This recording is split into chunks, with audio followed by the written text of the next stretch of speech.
cette dévotion. Nous sommes encore au pied de notre Père Céleste. Oh, celui qui nous aime, qui avant même que nous ne le connaissions, il a déjà payé le prix pour que nous puissions venir à lui. Donc nous pouvons nous approcher aujourd'hui du trône de la grâce avec assurance.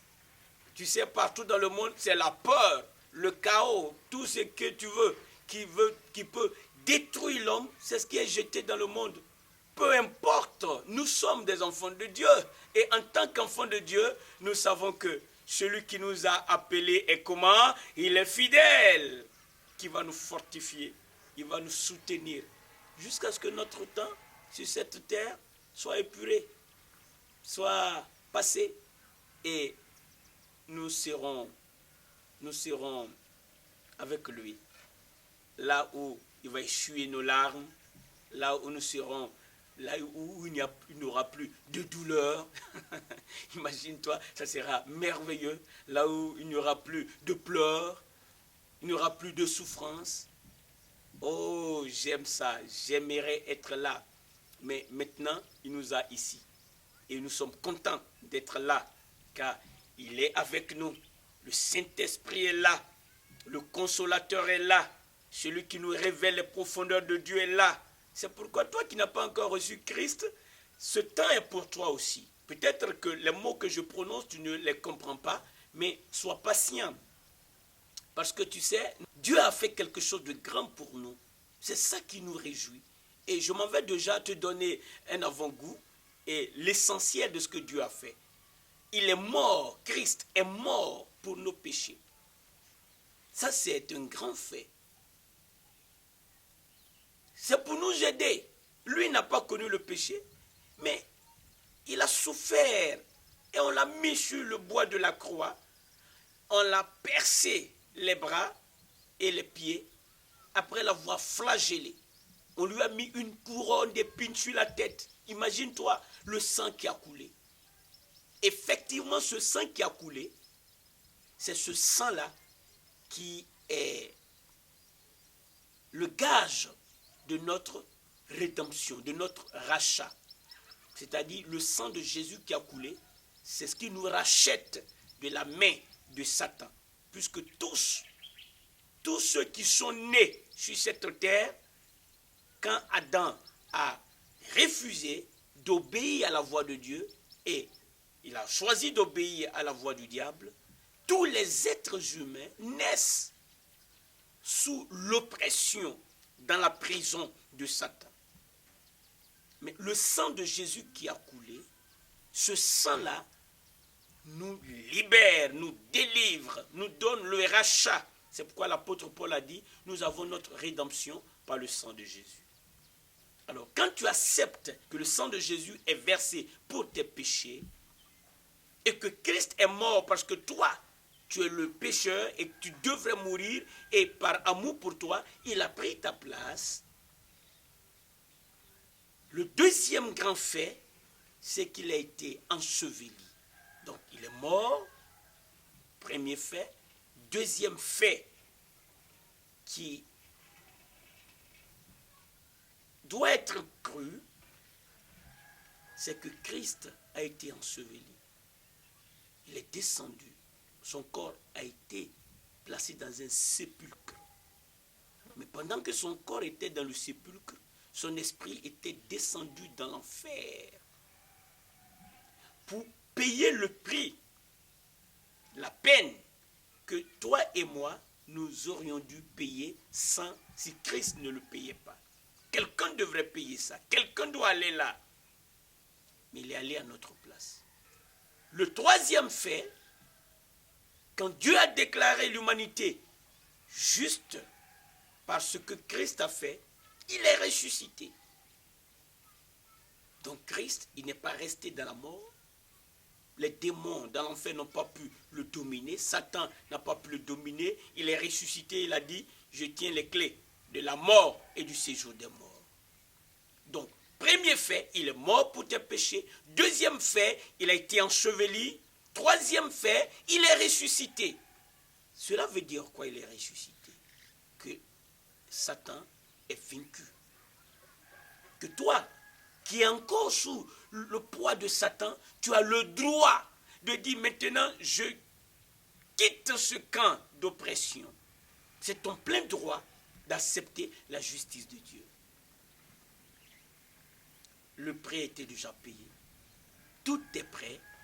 La seule chose qui reste sans être accomplie, c'est ta décision. C'est pourquoi, le long de ce message, tu peux penser à ce que je viens de te dire et prendre la décision. C'est simple.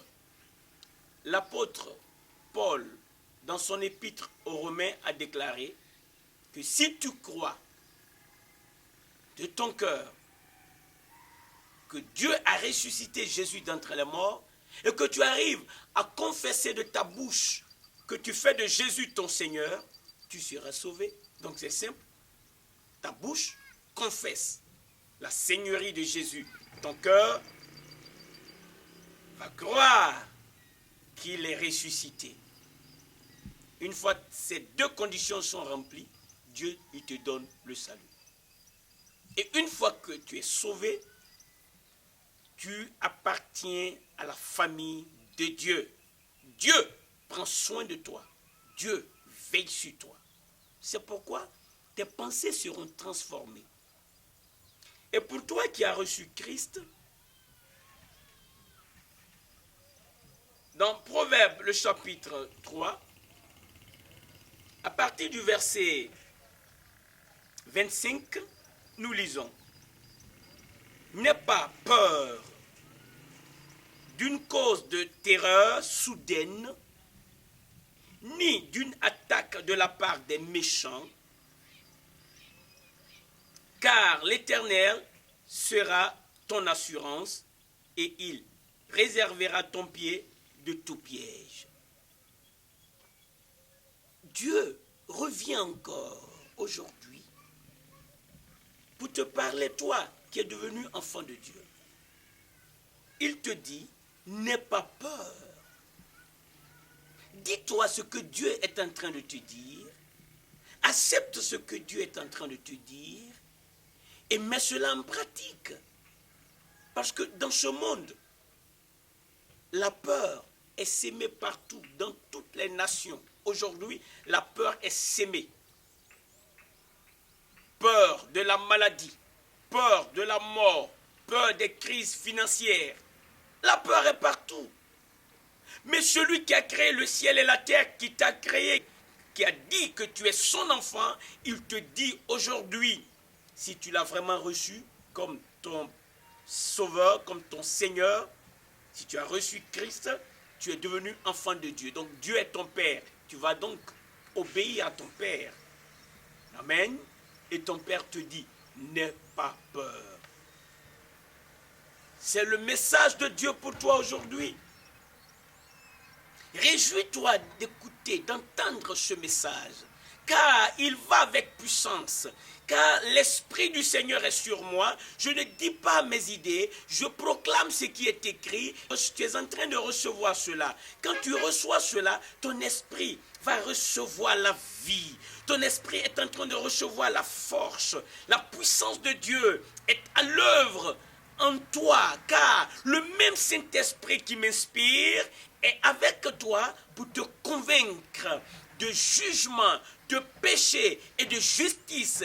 Et il est à l'œuvre. Il est tellement puissant que la parole de Dieu déclare qu'il vivifie. Il est en train de te vivifier. Il te donne la vie. Il donne la vie à ton corps mortel. Il produit la guérison en toi. Il produit la paix en toi. Il produit la joie en toi. Accepte ça et dis non à la peur. À la peur de la terreur, à la peur des méchants. Et la parole de Dieu déclare, n'aie pas peur d'une cause de terreur soudaine. N'aie pas peur. Ne pense pas à ces choses, qu'une cause de terreur soudaine, quelque chose va m'arriver. C'est les pensées du diable. Dis non à ces pensées, car ton Dieu t'aime tellement qu'il veut être avec toi.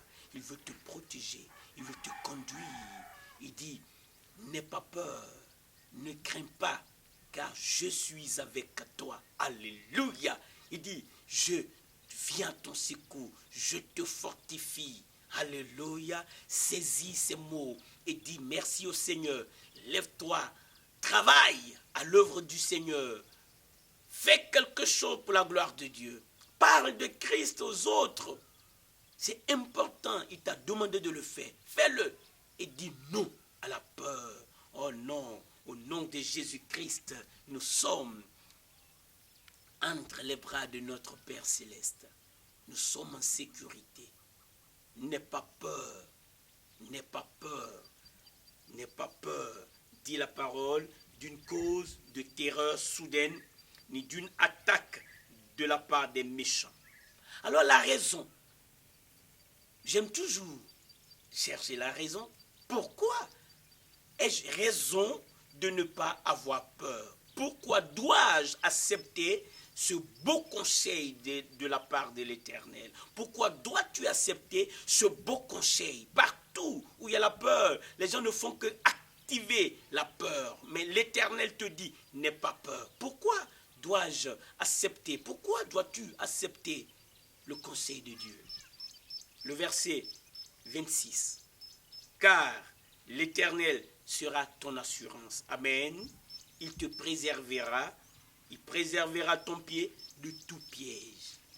Parce que l'Éternel est ton assurance, tu peux choisir de ne pas avoir peur. Mais écoute ceci, le verset 21. Mon fils, que ces conseils ne s'éloignent pas de tes yeux. Garde le discernement et la réflexion. Ils seront la vie de ton âme et l'ornement de ton cou.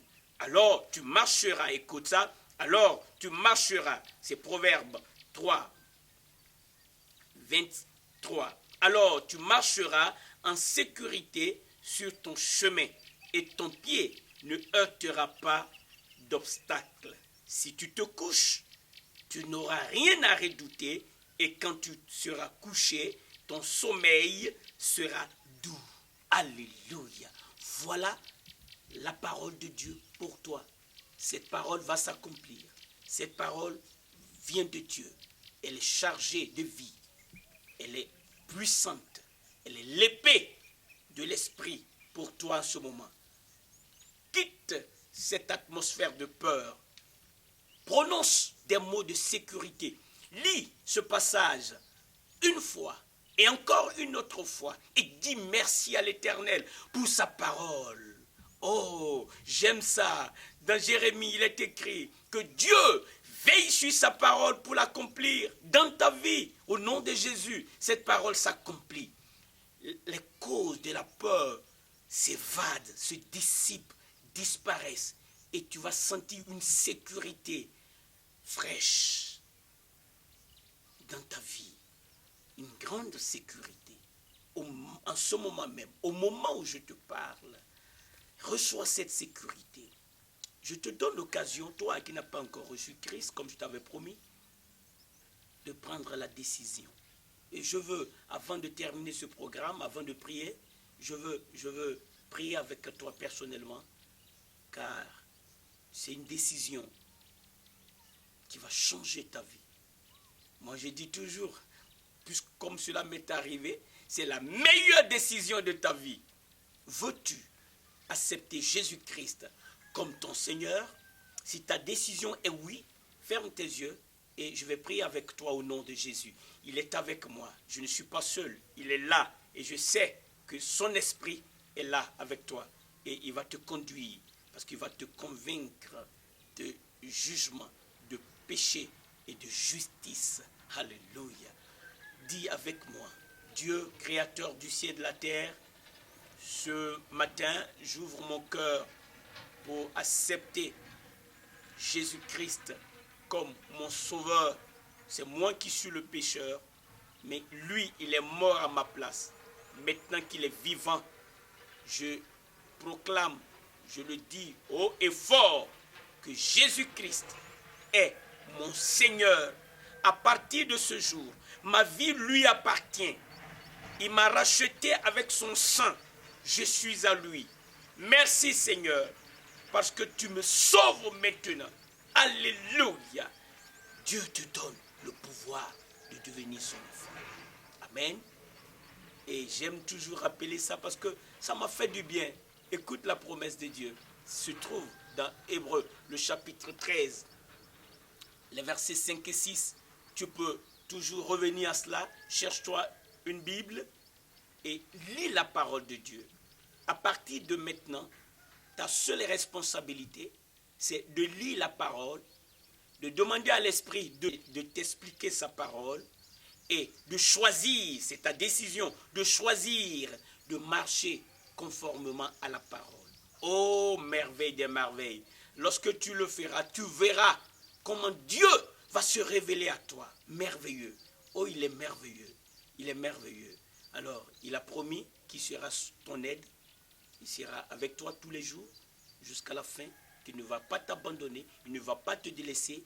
Et toi, tu peux dire partout où tu te trouves que Dieu est ton aide. Imagine-toi le grand Dieu venir à ton secours. Gloire à son nom. Gloire à son nom. Celui qui ouvre la mer rouge, celui qui appelle à l'existence ce qui n'existe pas, celui qui est le créateur. Si lui, il est ton aide, quelle bénédiction, quelle bénédiction. Je vais prier pour chacun. Ô Père, au nom de Jésus, nous voici au terme de ce programme. Merci pour ton esprit qui nous a assistés, qui a été sur moi, qui est sur moi, qui est en moi et qui me dit ce que je dois dire.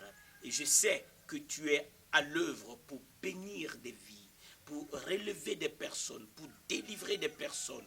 Merci pour ta grâce qui est en train, qui nous est accordée aujourd'hui, pour la victoire qui nous est accordée, pour la sécurité qui nous est accordée, pour la délivrance qui nous est accordée. Étends ton bras et donne la nourriture de ce jour.